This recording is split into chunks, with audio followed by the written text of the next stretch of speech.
Tista, there are existing 10 plus water infrastructures in that area.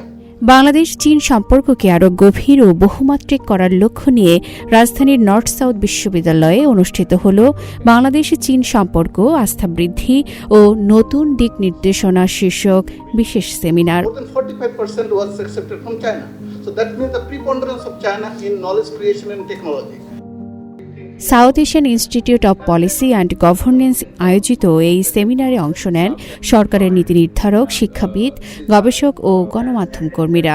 প্রধান অতিথি হিসেবে উপস্থিত ছিলেন প্রধানমন্ত্রীর কার্যালয়ের অর্থ ও পরিকল্পনা বিষয়ক উপদেষ্টা অধ্যাপক ড Rashed Al Mahmud Titumir.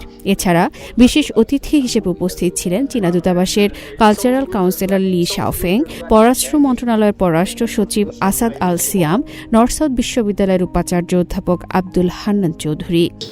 I think China is our very close country in that relation. অনুষ্ঠানে মূল প্রবন্ধ পাঠ করেন South Asian Institute of Policy and গভর্নেন্সের senior research fellow Mohammad Shafiur Rahman. প্রবন্ধে চীন ও বাংলাদেশ সম্পর্ক, চীন বাংলাদেশ মিয়ানমার অর্থনৈতিক সম্ভাব্য করিডোর বাস্তবায়নের মাধ্যমে আঞ্চলিক সংযোগ, বাণিজ্য, বিনিয়োগ এবং অর্থনৈতিক সহযোগিতার নতুন সম্ভাবনার কথা তুলে ধরেন তিনি। বাংলাদেশ ভৌগোলিকভাবে দক্ষিণ ও দক্ষিণ পূর্ব এশিয়ার সংযোগস্থলে অবস্থান করছে।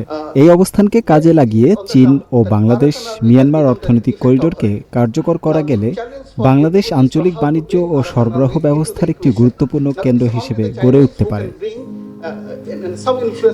সেমিনারে বাংলাদেশে নিযুক্ত চীনা দূতাবাসের কালচারাল কাউন্সিলর লি শাওফেং বলেন, শিক্ষা, কারিগরি প্রশিক্ষণ, বিনিয়োগ, অবকাঠামো ও আঞ্চলিক সংযোগে বাংলাদেশের সঙ্গে সহযোগিতা আরও সম্প্রসারণে প্রস্তুত চীন।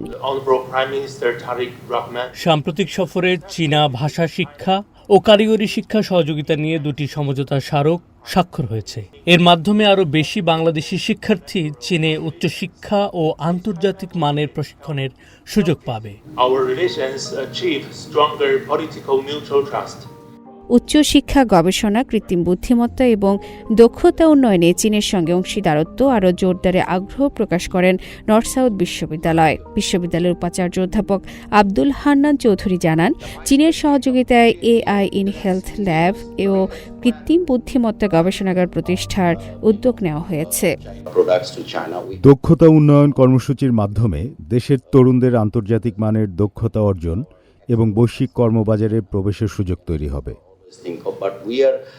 সেমিনারে প্রধান অতিথির বক্তব্যে অধ্যাপক তিতুমির বলেন, প্রধানমন্ত্রীর সাম্প্রতিক চীন সফর দুই দেশের সম্পর্ককে নতুন উচ্চতায় নিয়ে গেছে এবং আমরা লক্ষ্য করেছি চায়নার যে মেইন স্ট্রিম মিডিয়াগুলোতে যেভাবে এই সফরকে আলোকিত করা হয়েছে এবং যেভাবে এই সফরকে হাইলাইট করা হয়েছে সেটিও প্রণিধানযোগ্য।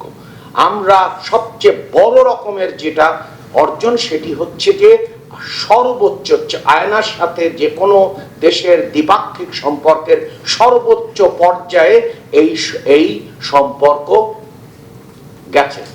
এটি হচ্ছে নতুন দিগন্ত উন্মোচিত হয়েছে। সেমিনারে প্রশ্নোত্তর ও উন্মুক্ত আলোচনায় বক্তারা বাংলাদেশ চীন সম্পর্কের বর্তমান অগ্রগতি, পারস্পরিক আস্থা বৃদ্ধি, বাণিজ্য, বিনিয়োগ এবং ভবিষ্যৎ কৌশলগত অংশীদারত্বের নানা দিক তুলে ধরেন।